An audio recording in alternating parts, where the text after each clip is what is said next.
King of Podcasts Radio Network proudly presents the Broadcasters Podcast. Here is the King of Podcasts. The writers have been on strike for 144 days, the actors for 69 days, and maybe we only have a couple days left before the strike is over. News has come around that the studios have finally intervened. The studio heads have finally gone and jumped in, aside from the Alliance of Motion Picture and TV Producers, to finally get to the bargaining table, to the negotiating table now for the last 2 days, to finally get the deal finalized with the writers and then the actors. So let's go into it right off the bat. I'll take the latest from Associated Press. So Thursday, Hollywood studios and striking screenwriters had talks that could end the dispute. Now, they negotiated for a second full day at the AMPTP headquarters in Los Angeles. Reports of progress heading into today had observers watching the meeting closely. No significant updates from inside the room. Nothing's going to be said. But regardless of anybody else and what they say about what's going to happen about the strike so far, remember, and I know this too because of the fact that the studios do have an in with all the major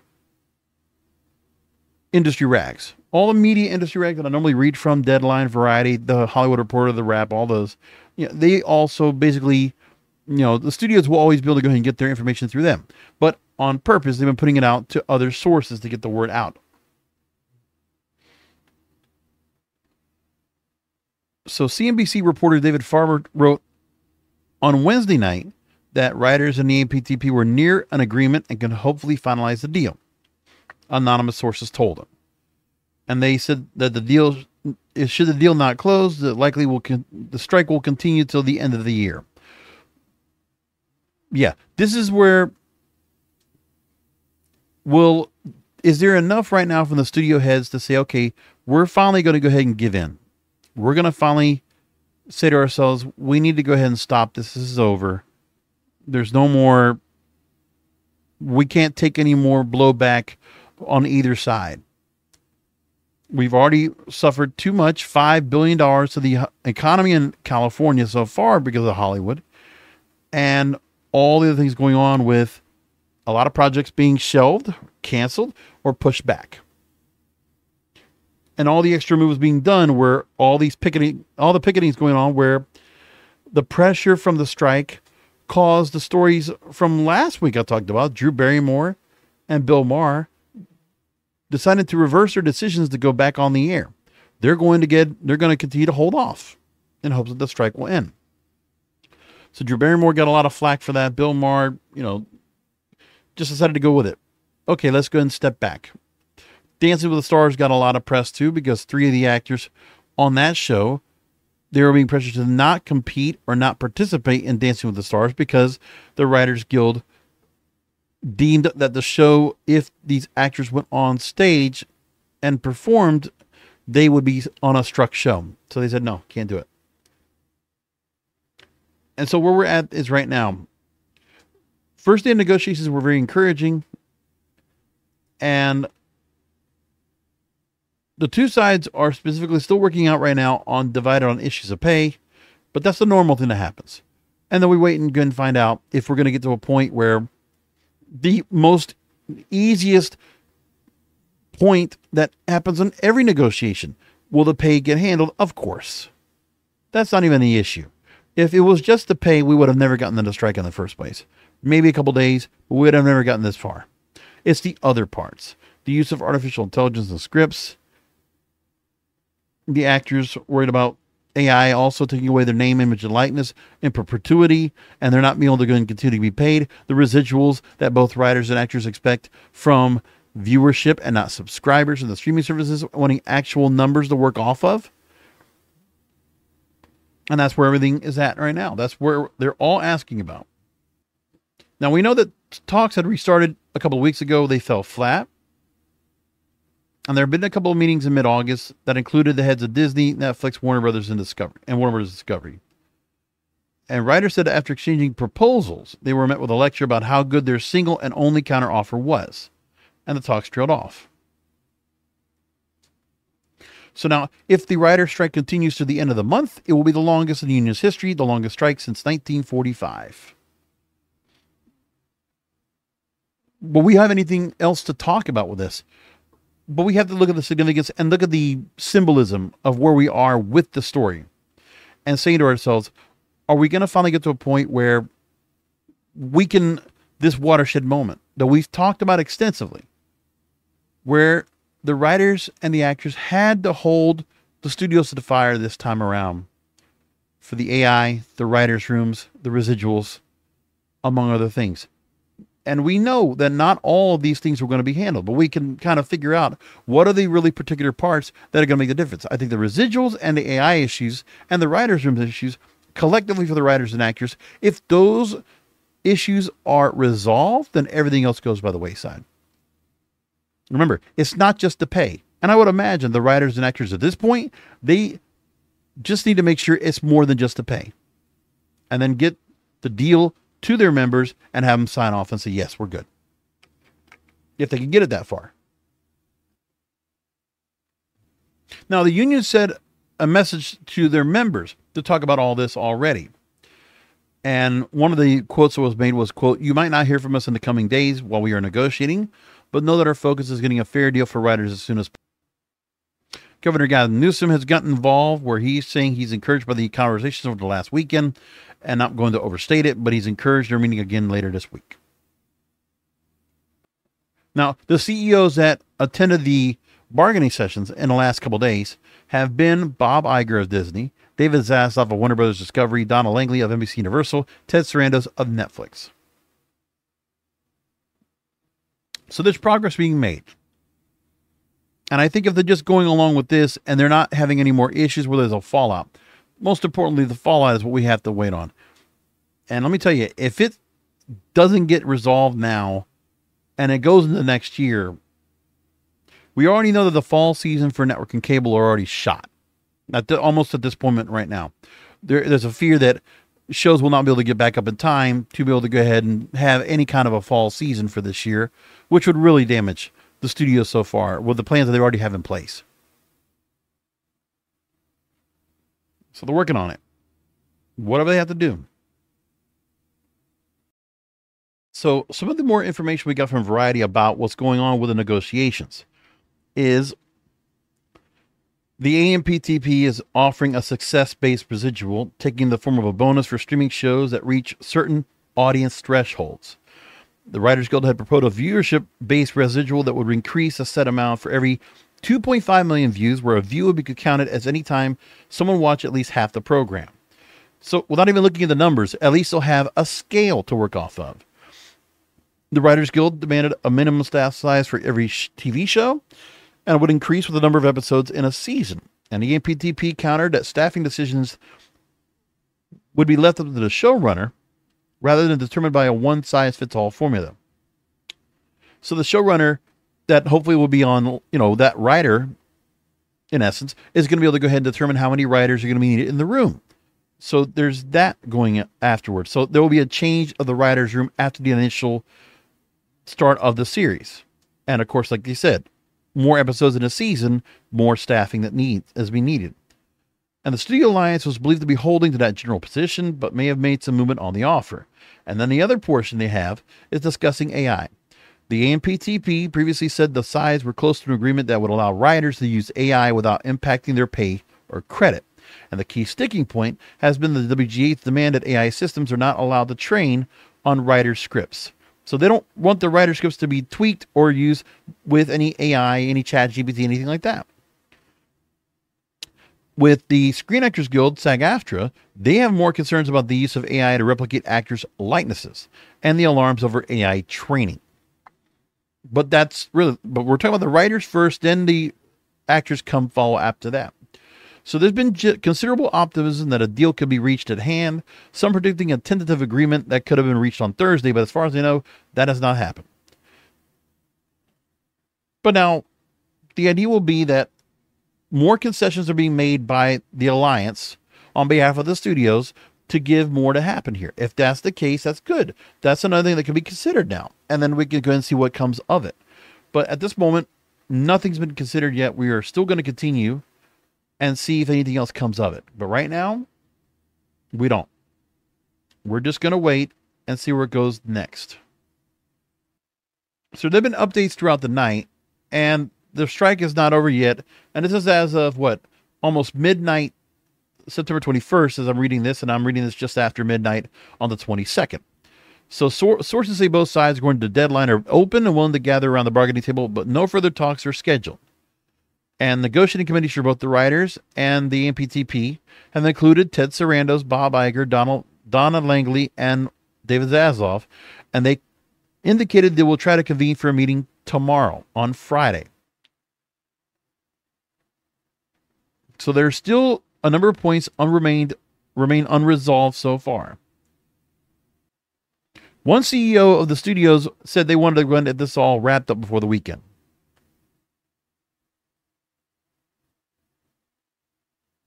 So we're getting productive conversation. And as far as we know, we're starting to see some budging by the studios on negotiations. At what point are you willing to go and lose more money? At what point are you going to continue to let your shareholders feel the pinch because your third and fourth quarters are going to suffer? Okay. And once you are about ready to go ahead and start increasing prices, Netflix already done it. Hulu, I just saw, is going to move their pricing up for the premium tier to $17.99. I mean, Disney Bundle is only going to be for as long as it can. There's going to be more increasing of pricing.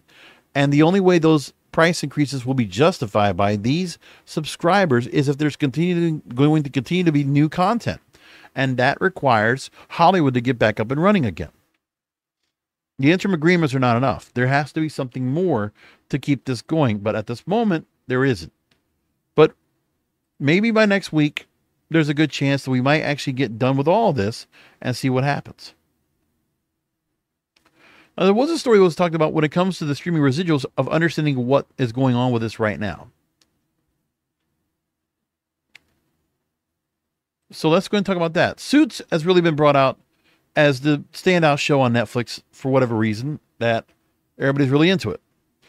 Clocking in 2.3 billion viewing minutes across both platforms, according to Nielsen streaming data.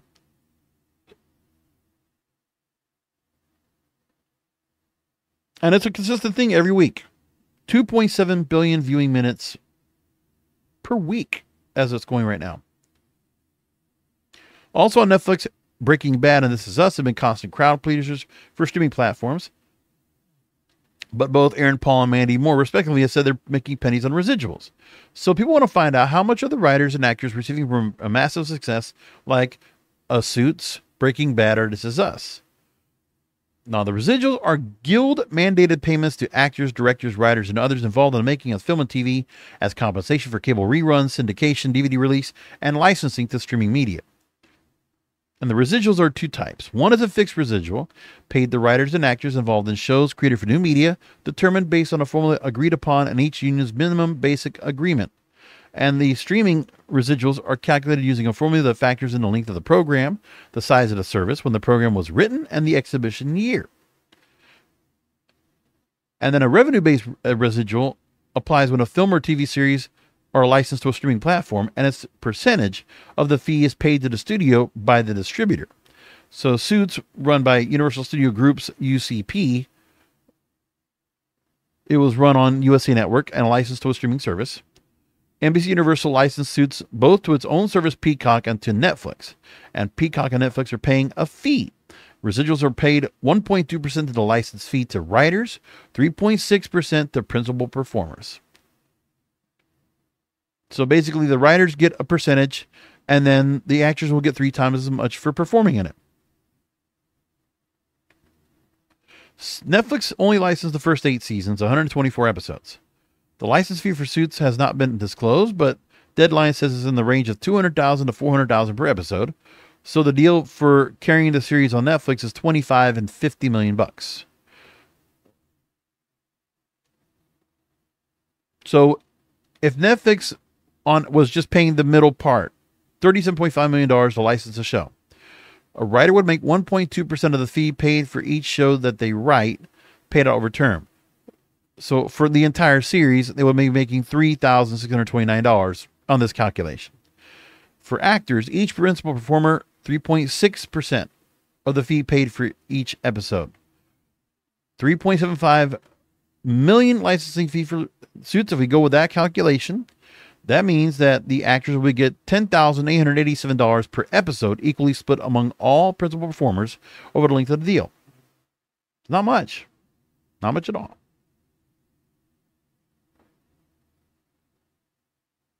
And then Peacock will basically have the same idea here and set up the same way. The residuals not too dissimilar to how writers and actors were paid for reruns and syndication. Generally, a network would pay a fee to the studio to air a number certain of episodes of a show over a specific time frame. And when the time frame was up, the network had to pay for all the rights all over again, and residuals were due each time. And the residuals might not have amounted to much, but along with residuals from foreign sales, they would be able to support writers and actors, providing robust and consistent income between gigs. But that's not the case anymore. No reruns, no syndication, no foreign deals like that.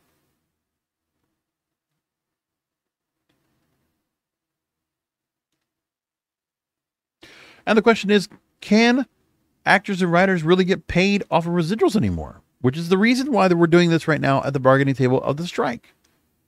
Residuals are not the only way creators are paid out for their work on the back end. The creator of a show is able to negotiate profit participation, meaning a direct payment depending on the profitability of the series once they are fully vested. And principal performers can also negotiate profit participation. So when Friends was on Netflix, they reportedly paid $100 million to keep it on the platform for just 1 year in 2018.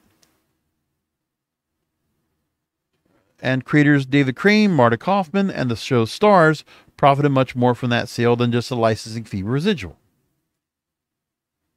But the paydays are few and far between. So series are kept on one platform. And a lack of transparency from studios about how shows are performing on their platforms has put creatives in a more difficult position when they attempt to negotiate a new contract. Because of the fact that the linear, traditional model of television has become antiquated, and there's just more money and more eyeballs watching on streaming. You have to go to where the eyeballs are. The licensing they're getting from one streaming service to get this, but then the residuals paying back out are not much because it's only one place you're getting it from. So what they want essentially is the actors and writers are wanting a bigger percentage. And I imagine if they're going to ask for that, 1.2 to 3.6% is not enough. They probably want something more like the, 7 to 10%? I imagine if the residuals were made up to make it where the pro rata was 7% for writers, or let's say like this, 3% for writers, 10% for actors, something like that, or 5 and 10, something like that. It still wouldn't be enough. So part of the thing is you can't live off of all the work you've done in the past, which is why you see actors and actresses continue to have to work so much, and writers have to continue to be working on new content. That's all they can do is keep working on new content. They can't live off of what they made in the past. The royalties are never enough, and that's the part that we're talking about. That it's that extra, that other income.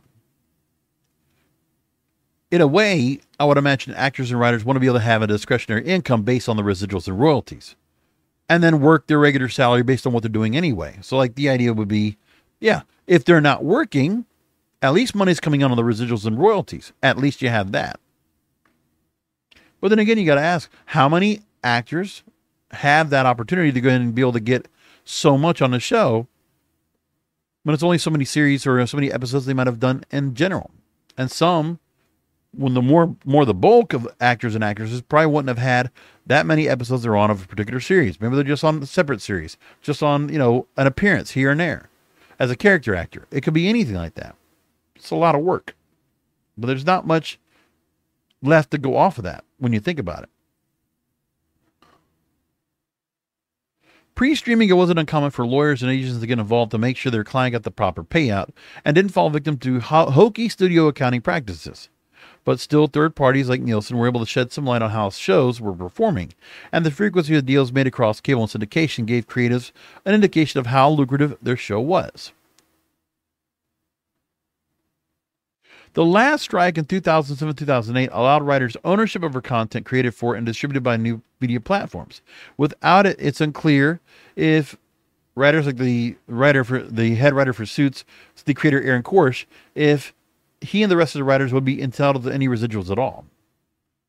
But right now, he says that we're in an area where far more shows are made for the streamers, so now the specific residuals for shows made for streamers are much more important. That's more of what we're going after in this strike. It's not to say I think we could do better in residuals for all shows. I think we could, and we will.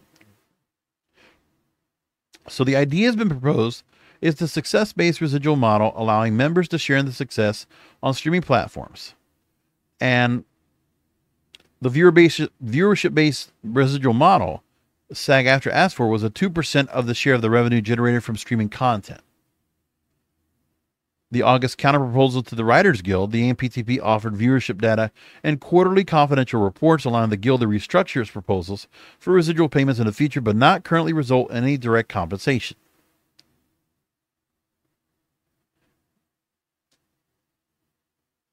An entertainment attorney that spoke with Deadline says they need minimums that reflect the actual value. The last contract negotiation was done at a time when streaming wasn't that valuable, wasn't that involved. But the Guild, as a consequence, they need to get the deal done and agree to minimums that in today's world just don't make sense. So what they're pushing for is residuals that will replicate the residuals their clients are making on traditional. Right. They want to make the same kind of money they were making before.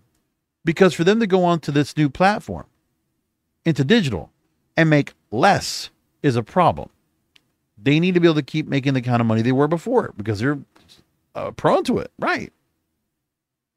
And for them to go and take a pay cut because they're just on another platform for people to watch, that's a problem.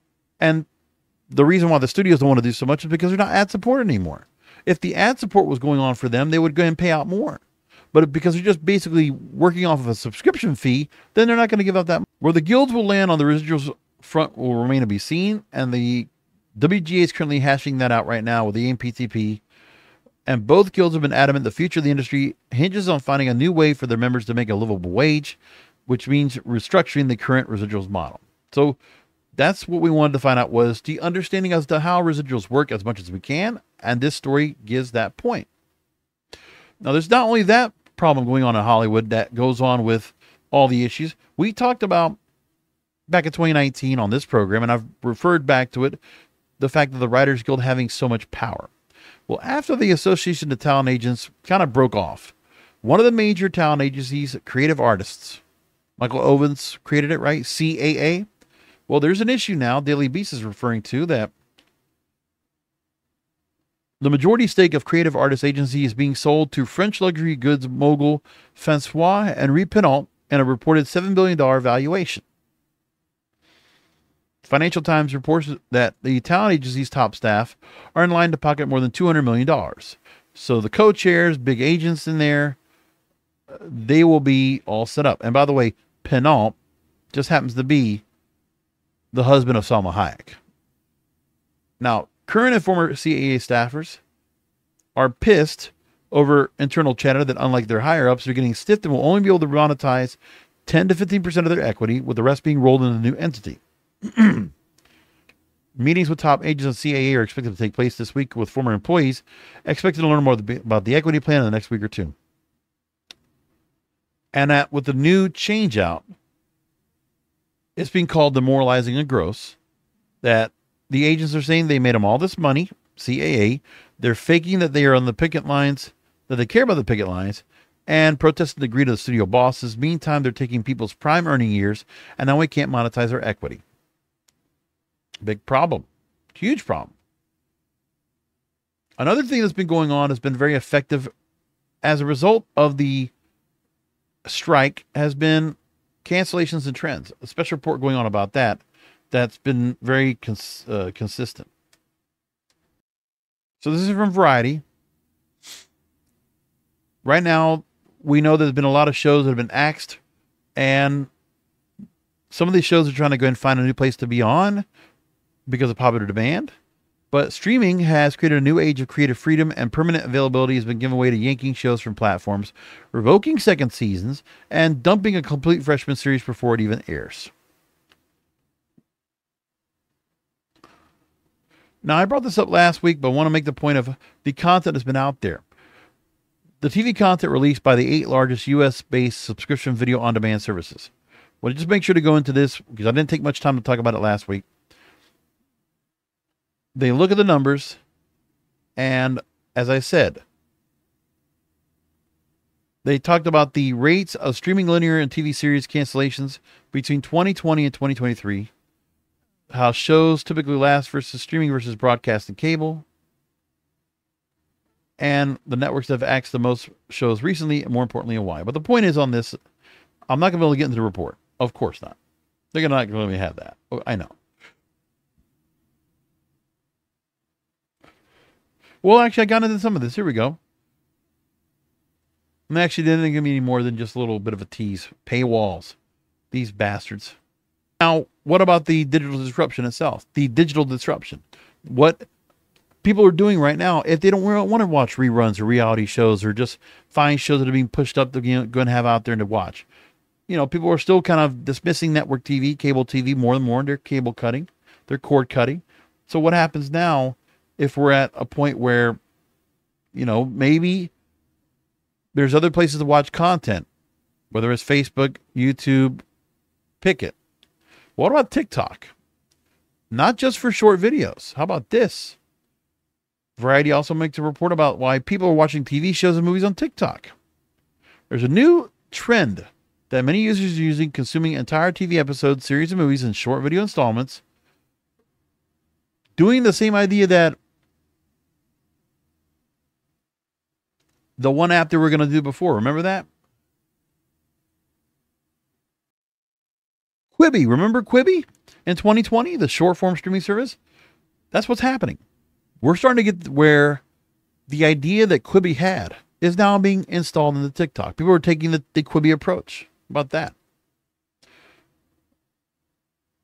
So most of the accounts posting clips are technically pirating content, but Peacock is leading the trend. They're uploading full episodes of their series, Killing It and Love Island USA, to the app, hoping to capture interest among younger audiences in TikTok's mighty algorithm. And the trend's showing a few underlying trends worth unpacking. The most notable is the obvious and growing overall primacy of mobile over TV screen use. And I will tell you, there's something to be said about that. The fact that I got a couple of TVs in the house that I rarely turn on. I'm not even watching tablets anymore. We all see this. We're starting to get used to more of watching content on a smaller screen, portable. Some people are not even caring about the size of the screen or the sound, picture, whatever it is. Among U.S. adults, mobile already dominates screen time versus other connected devices, including connected TVs.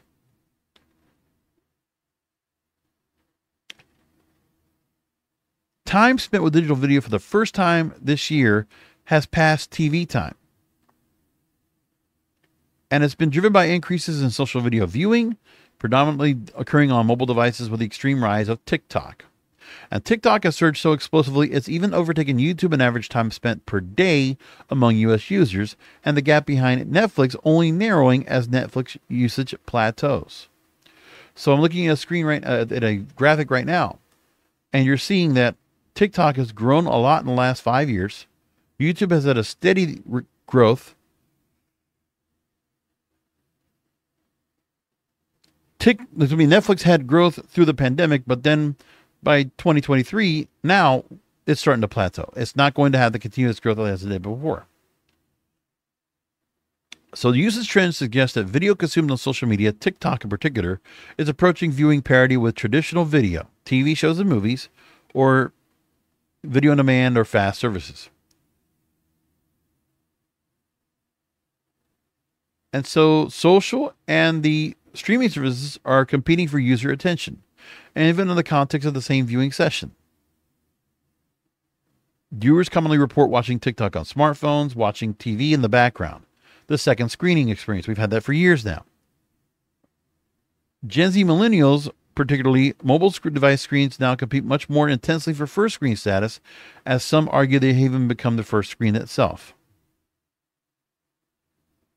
And as more social platforms have product pivoted to become more video-centric, facing down competition from TikTok, They're set to surpass all social media platforms in time spent by 2025.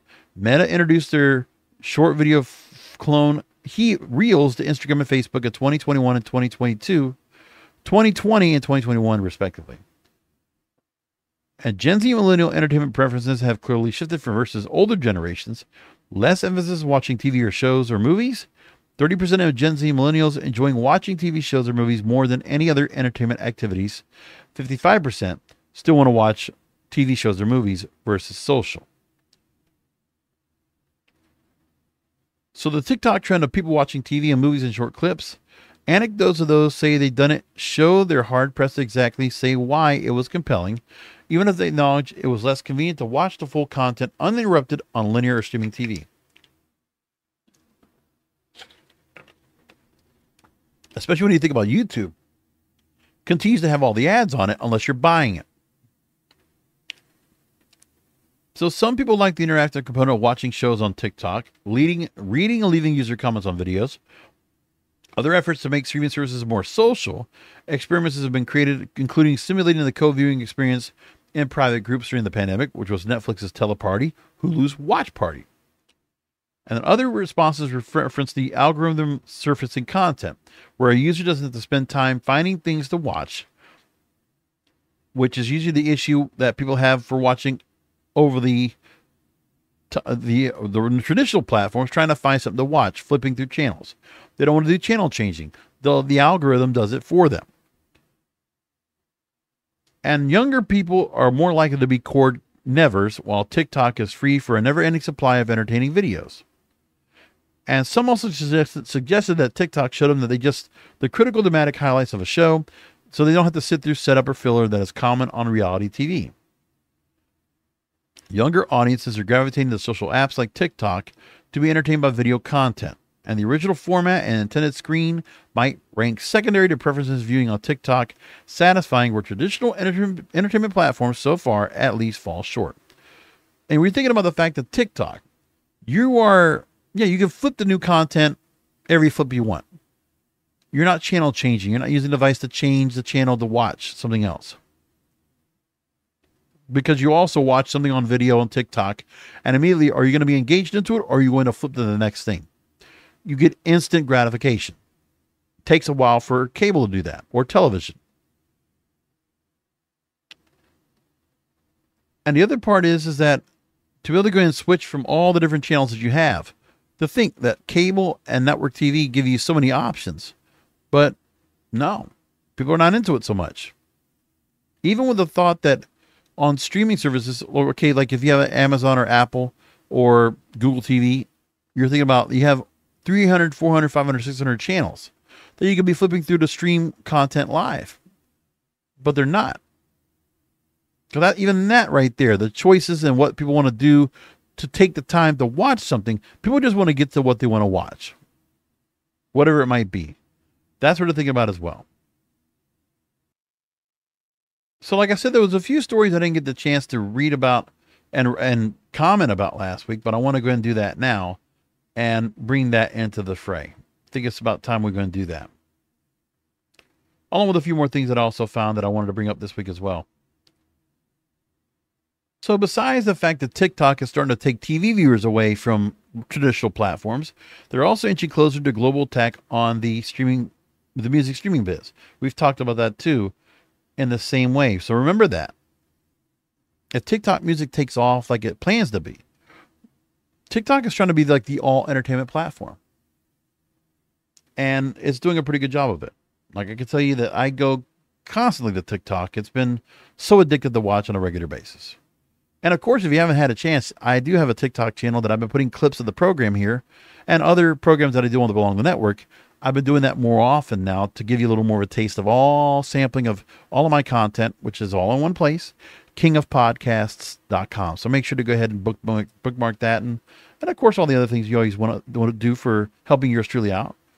Subscribe to the show, Spotify, Apple Podcasts, Google Podcasts. Please rate and review. And by all means, please go look for the YouTube channel, which you can see linked at kingofpodcasts.com. And you can just find King of Podcasts and just look at the YouTube channel and you'll find all my content. A lot that goes in there 3 times a week. Maybe there's always more, but there's always a lot I got to put in. So Financial Times, they talk about the resilience of the music industry. Universal's made a new deal on streaming royalties, showing how the major labels have remade themselves throughout the digital era. So we got this now, that things are changing up, where the music labels need to go and get in front with the times. So Lucian Grange, with the Universal Music Group, wrote a letter to the staff. He's CEO of Universal Music, and he wrote a State of the Union for the business, and something that he constantly does. Well, his email resembled previous iterations and talked about examples of Universal Music Group's utter dominance of the music charts, but then he talked about the sound of an alarm. Bad actors swooping in. The very streaming innovations that brought the music industry back to life have now been flooded with content that can barely pass for music. But current royalty agreements, every recording is treated the same. We need an updated model. Now, Universal Music Group introduced the first significant changes to the royalty system since Spotify debuted in 2008. They made a deal with French streaming service Deezer, diverting more royalty money towards professional artists and away from bots and white noise soundtracks, paying more for songs and artists that listeners actively seek out. And that Spotify, in some cases, are trying to say that Spotify needs to be policed for what content's going up there. JP Morgan made a report saying that Spotify's platform could become littered with AI-generated rubbish, potentially exploding from 100 million songs to more than 1 billion in a few years, and that Universal Music Group's artist-centric model will dissolve the financial incentives for AI tracks to proliferate. So Universal Music Group was trying to go ahead and get ahead of AI possibilities and trying to take away any monetization value that they might have. The story from Financial Times really goes through a lot on this, but I'll leave it there for people to go ahead and find out for themselves. You can just go look for it. Financial Times, it was from September 8th, and it's the incredible resilience of the music industry. Just go look for that. So that's gone out in a couple different places. I wanted to make sure to put that out there. The other story that's come out too, among other things, is a story about Billboard's Hot 100 that came out this week. Vulture decided to write it, and they're kind of perplexed. So their point they're saying is that the Billboard Hot 100 doesn't make sense. So last week, Doja Cat had Paint the Town Red hit #1 on the Billboard Hot 100, the first rap song to rise to the top spot in more than a year. Before that, you had country songs that were very polarizing. Oliver Anthony's Rich Men of Richmond, Jason Aldean's Try That in a Small Town, that hit #1. And earlier this year, a remix of an old song by The Weeknd, Die For You, peaked because it was popular on TikTok. So there's no consistency on the charts, and that's where everybody's kind of worried about. And one of the people they talked to about this story was the Switched on Pop podcast co-host Charlie Hardy. He says, quotes, at one moment it's country, then it's a joke TikTok song. Things are popping in and out of the charts so fast, it's hard to keep track of what people are actually listening to. I think your consternation gets at this fundamental question of what the Hot 100 should represent. Mm-hmm. Is it representing music that is being heard or music that's being engaged with? It's always been a strange chart because in its foundation, it both represented sales and radio play. And I don't know about you, Sam, but I think about how I consume the music I purchase versus the music that I listen to in the background very differently. And so there's always this fundamental tension of, is this music popular with everybody because it's happening in the background? Or is there a really diehard group whose engagement is boosting the chart position of that artist and song? So I wanted to play that clip. That's from the Into It podcast with Sam Sanders. That's on Vulture. And that was Charlie Harding from Switched on Pop, making the point of the Billboard chart and trying to understand, distinguishing why songs make it to the chart as they do. And as Charlie made mention of, sales, airplay, and streaming now consume what's going on with the chart. But the problem is that radio for the top 10 songs, they still have some bit of clout when it comes to the valuation as to how they calculate what songs go up. Sales were made a bigger deal, but then they also had to do some things where certain record labels were able to go and manipulate. We talked about BTS doing that and other artists doing the same thing. But yeah, every song that goes to the Hot 100 and goes to number one, it's always an amalgamation of one thing or another. So 2 out of 3 parameters have to make the difference for a song to get to number one. With Oliver Anthony and Jason Aldean, it was a mix of sales and streaming that brought the song up without airplay. Meanwhile, Doja Cat's Paint the Town Red went to number one as a result of radio airplay increasing and streaming being strong. Not so much sales. And it's a regular component about that. About trying to understand who makes it into the Hot 100 and who gets up the highest. But remember, there's also a thing when you talk about like trying to understand the predictability. Sure. Look, streaming might be manipulated somewhat. Sales can't. And radio's rigged. I mean, it just is. You don't have to take my word for it. Just look at the songs that you hear playing on the radio. Well, now we got a thing that's going to change significantly for the Hot 100 going into the future. And a story from Sean Ross at RadioInsight.com put out a great story that's going to make a difference. And let me tell you, as we go through this, you're going to see a difference on the Hot 100 chart. Because radio is starting to go through a change. Because top 40 is not the same as it was. Let's go into that. Sean Ross makes the point, should a station be switching out of or into top 40 now? There were 3 format changes in September that made a big difference. In Tampa, Florida, Cox Radio decided to change WPOI Hot 101.5, which had been a direct competitor to 93.3 FLZ, the heritage CHR station in Tampa, decided to get out of it. Now, Hot 101.5 was doing very well from the late 2000s to the early 2010s. But because where music is right now and the amount of new music that's out there, there's not as much. Well, now the station's gone out of the format altogether. Now there's an urban contemporary station, urban adult contemporary, the Vibe 101.5. Another station in Toledo, Ohio, a cumulative station, WQQO, has converted to a 90s and 2000s format. It's going up against an HD FM transmitter combo, Party 103.3, which is the main station for that particular signal is Hot 93.3 Dallas, KLIF. And then WPYA, a Summit radio station in Birmingham, Alabama, went from a hot AC station to a CHR as today's hits 97.3. The new station does play some throwbacks from 2000s to 2010s, but it's often current after current in a way that's unusual to hear at Top 40 now. And Sean Ross makes the point that going to a Top 40 format, contemporary hit radio, pop radio, is not provocative when there's so much traffic in the other direction.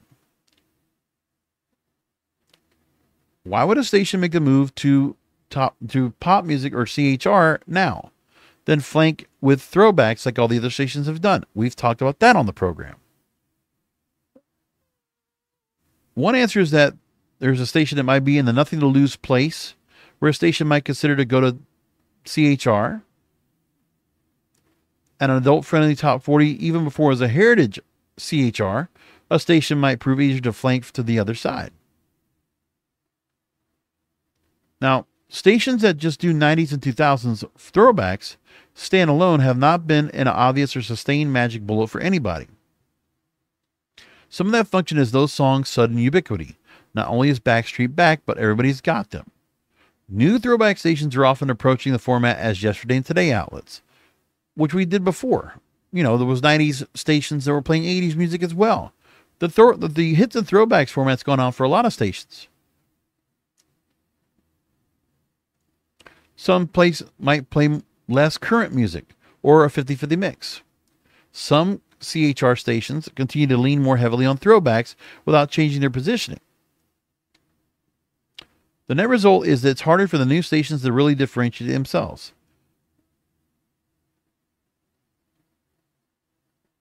Now he goes through and talks about where these stations that play pop music, contemporary hit radio, that there's a good time for CHR to flex with new TV and movies out. All new music has a renewed opportunity to fill an entertainment void. A steady stream of worthwhile new Friday releases through streaming should be considered to be added and vetted on radio. There's also more mainstream crossover R&B and hip-hop music, which crossover used to always be a thing, especially in the 90s, even the 80s into the 90s, when pop music wasn't giving out that much music to go with. You would go into other formats.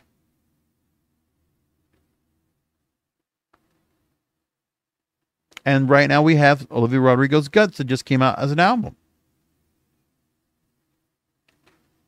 And there's 3 singles basically proper that are now from the album that could be beginning played right now.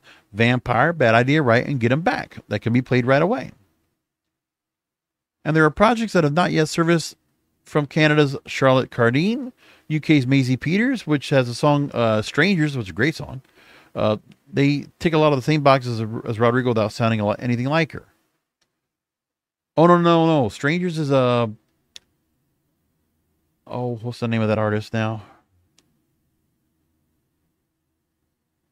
Kenya Grace. That's what I was talking about. No, I got that wrong. Never mind. You could be adding country if you wanted to into the mix, but probably doesn't work so much. Right now, country stations have a better flow of product, a better label-station relationship, and enough streaming success stories to create more hits without metrics entirely replacing programmer judgment. You know, I was with my brother going to a football game 2 weeks ago, and I remember him putting on Sirius XM's Highway 16, a very well done country station with a younger tinge, right? Younger demographic. The music is much more rock oriented than country oriented, with not so much of the traditional twang that you would normally hear. Very well done, as a matter of fact. For music, I was actually really surprised by that. Sean Ross thinks that Top 40 could be rebuilt because listeners still want new music, but haven't been able to generate quite enough of their own. It certainly might be because I still want new hit music from all genres, but part of the move to throwbacks is reminiscent when CHR stations panicked about hip-hop crossovers in the early 90s, ultimately alienating both the existing listeners who didn't like hip-hop and those who did. With the throwbacks, we have to consider that while some music listeners may not be keepable by broadcast radio, some have stayed, others are being chased away. He makes a good point all across the board. I appreciate Sean Rice writing the story and putting that out there.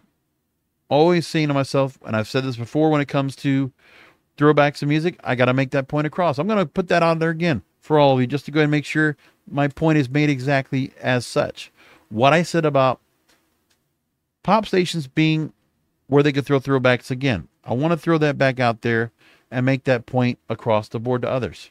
So let's go talk about that. I put that out there, episode 279, we talked about it. Let me play a clip from that.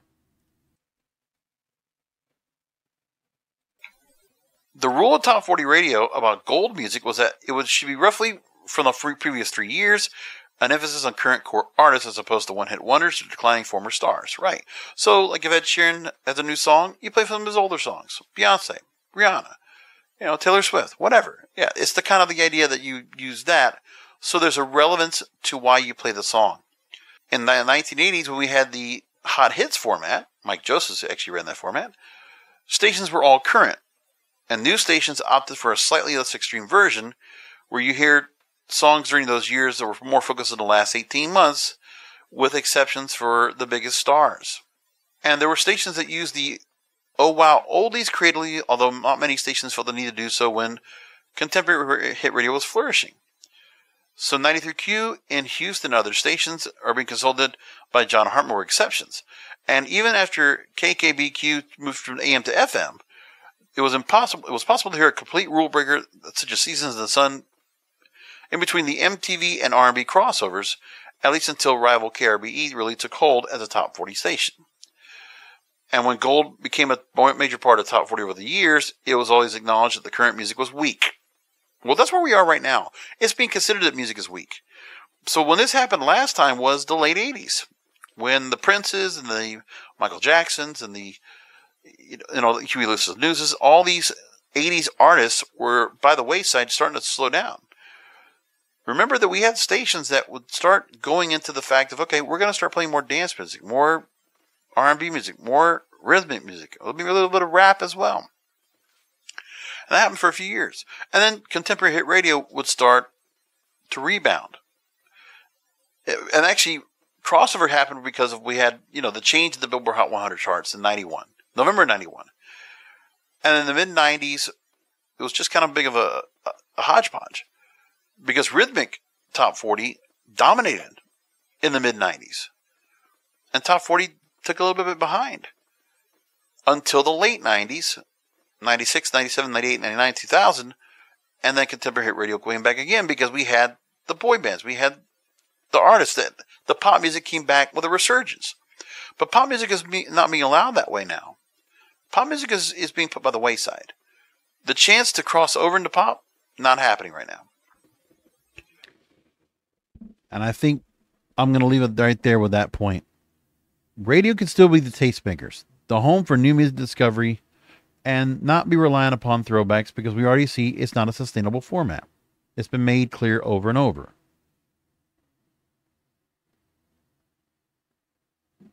I mean, at some point, the music industry's got to work together with radio again. If country radio hasn't done like that, why aren't the pop stations doing the same thing?